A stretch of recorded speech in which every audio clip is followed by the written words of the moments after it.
আজকে তোমাদের সামনে নতুন একটি ভিডিও নিয়ে এলাম, কিছু প্রশ্ন উত্তর সহ। সেগুলো আমরা আলোচনা করব, একটা একটা দেখে নিই। ফরাসি বিপ্লবের সময় ফ্রান্সে কোন রাজবংশ ক্ষমতা ছিল? উত্তর হবে বুর্ব রাজবংশ। চতুর্দশ লুই কখন শাসন করেছিলেন? উত্তর হবে 1643 থেকে 1715 খ্রিস্টাব্দ। চতুর্দশ লুই নিজেকে কী বলতেন? আমি রাষ্ট্র। তারপরে আমাদের প্রশ্ন হয়েছে, চতুর্দশ লুইয়ের বিখ্যাত প্রাসাদ কোনটি? উত্তর ভার্সাই প্রাসাদ। চতুর্দশ লুইয়ের পর কে রাজা হন? পঞ্চদশ লুই। পঞ্চদশ লুই কোন নামে পরিচিত ছিলেন? উত্তর প্রজাপতি রাজা।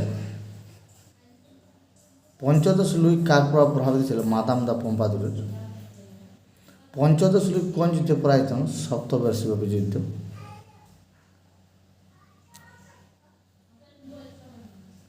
তারপরে রয়েছে, ষোড়শ লুই কোন যুদ্ধে ফ্রান্সকে যুক্ত করেছিলেন? আমেরিকার স্বাধীনতা যুদ্ধে।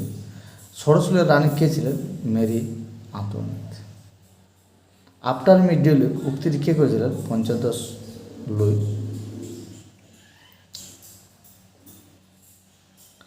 স্টেটস জেনারেলের অধিবেশন কত বছর বন্ধ ছিল?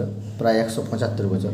স্টেটস জেনারেলের অধিবেশনে শেষ কবে ডাকা হয়েছিল? 1789 খ্রিস্টাব্দের আগে, 1614 খ্রিস্টাব্দে। ফ্রান্সের 3টি সম্প্রদায়কে কী বলা হয়? স্টেট। প্রথম স্টেটে কারা ছিল? উত্তর যাজক সম্প্রদায়। দ্বিতীয় স্টেটে কারা? অভিজাত সম্প্রদায়। তৃতীয় স্টেটে কারা? মধ্যবিত্ত, কৃষক, শ্রমিক, প্রমুখ সাধারণ মানুষ। প্রথম ও দ্বিতীয় সম্প্রদায়ের মোট জনসংখ্যা কত ছিল? উত্তর আনুমানিক 5 লক্ষ। প্রথম সম্প্রদায়ের সংখ্যা কত ছিল? প্রায় 1,20,000। ফরাসি গির্জার বাৎসরিক আয় কত ছিল? 13 কোটি লিপ্র।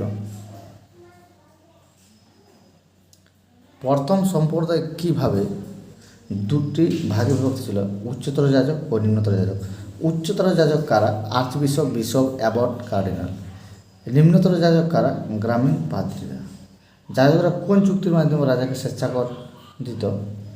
উত্তর কন্ট্রাক্ট অফ পয়েসি। দ্বিতীয় সম্প্রদায়ের সংখ্যা কত ছিল? 3,50,000।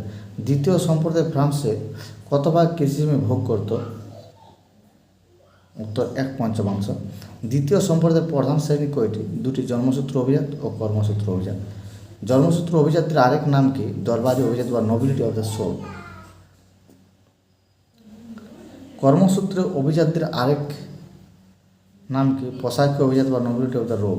পোশাকি অভিজাতদের সংখ্যা কত হতে পারে? আনুমানিক 32,500 থেকে 50,000। দুই অভিজাত গোষ্ঠী কারা? দরবারি ও পোশাকি অভিজাত। এবিসিএস কোন বিখ্যাত পুস্তক লিখেছেন? তৃতীয় সম্প্রদায়, what is the third state. তৃতীয় সম্প্রদায়ের শ্রেণীভাগ কী কী? উচ্চ বুর্জোয়া, মধ্য বুর্জোয়া ও নিম্ন বুর্জোয়া। উচ্চ বুর্জোয়া কারা? বড় ব্যবসায়ী, শিল্পপতি, ব্যাংকার। মধ্য বুর্জোয়া কারা? আইনজীবী, চিকিৎসক, শিক্ষক।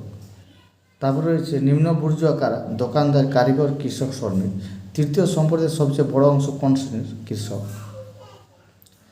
ফরাসি কৃষকদের অবস্থা কেমন ছিল? অত্যন্ত শোচনীয়। মার্ক্সবাদী ঐতিহাসিক লাব্রুস কী বলেছেন? অষ্টাদশ শতকে ফরাসি কৃষকরা ছিল সর্বাপেক্ষা শোষিত। কৃষকরা রাষ্ট্রকে কোন কোন কর দিতে বাধ্য ছিল? টেইল, ক্যাপিটেশন, বেটিং এবং গেবেলা এডস কর প্রভৃতি। টাইদ কি? উত্তর ধর্মকর। গেবেলা কি? গেবেল কর কী ছিল? লবণ কর। করবি কী ধরনের কর? বেকার কাটা। ষোড়শ লুইয়ের সময় ফ্রান্সের রাজকোষের অবস্থা কেমন হয়েছিল? প্রায় দেউলিয়া হয়ে যায়। তারপরে স্টেটস জেনারেল অধিবেশনে নতুনভাবে কবে বসে? 1790 খ্রিস্টাব্দে। আফটার মি ডিউলি উক্তিটি কোন পরিপ্রেক্ষিতে বলা হয়েছিল? রাজতন্ত্রের অবক্ষেপের আশঙ্কায়। মোট রাজস্বের কত ভাগ তৃতীয় সম্প্রদায় দিত? প্রায় 95 ভাগ। দেশের 95% সম্পদ কারা ভোগ করত? প্রথম ও দ্বিতীয় সম্প্রদায়। তৃতীয় সম্প্রদায় সামাজিকভাবে কেমন ছিল? সুবিধাহীন, অধিকারহীন ও নিপীড়িত। জোরেস, মতিয়, লেফেভার প্রমুখ কিসের উপর গুরুত্ব দিয়েছিলেন? সামাজিক অসাম্যের উপর। তৃতীয় সম্প্রদায় কোন উপশ্রেণীগুলি নিয়ে গঠিত? বুর্জোয়া, কৃষক, শ্রমিক, সাকুলেট। সাকুলেট কাদের বলা হতো? শহরের দরিদ্র শ্রমজীবী মানুষ। অষ্টাদশ শতকের ফরাসি সমাজের বৈশিষ্ট্য কী? মধ্যযুগের সামন্তবাদী। তৃতীয় সম্প্রদায় সবচেয়ে বেশি শোষিত হতো কোন মাধ্যমে? করার মাধ্যমে। ফরাসি বিপ্লব কোন সালে শুরু হয়? 1790 খ্রিস্টাব্দে। ষোড়শলী কোন যুদ্ধে অংশ নিয়ে অর্থনৈতিক সংকট আরও বাড়ান? আমেরিকার স্বাধীনতা যুদ্ধে। ষোড়শলী কোন সভা ডাকতে বাধ্য হন? স্টেটস জেনারেল অধিবেশন। ষোড়শলী কোন বছর মৃত্যুদণ্ডে দণ্ডিত হন? 1793 সালে। ক্যাপিটেশন কি উৎপাদন ভিত্তিক কর? ভিটিকামে কি স্থাবর অস্থাবর সম্পত্তির উপর কর? তাহলে এই প্রশ্নগুলো আজকে আলোচনা করলাম। পরবর্তীকালে আরও অন্য ভিডিও নিয়ে আসবো। আমার ভিডিওটি দেখার জন্য ধন্যবাদ।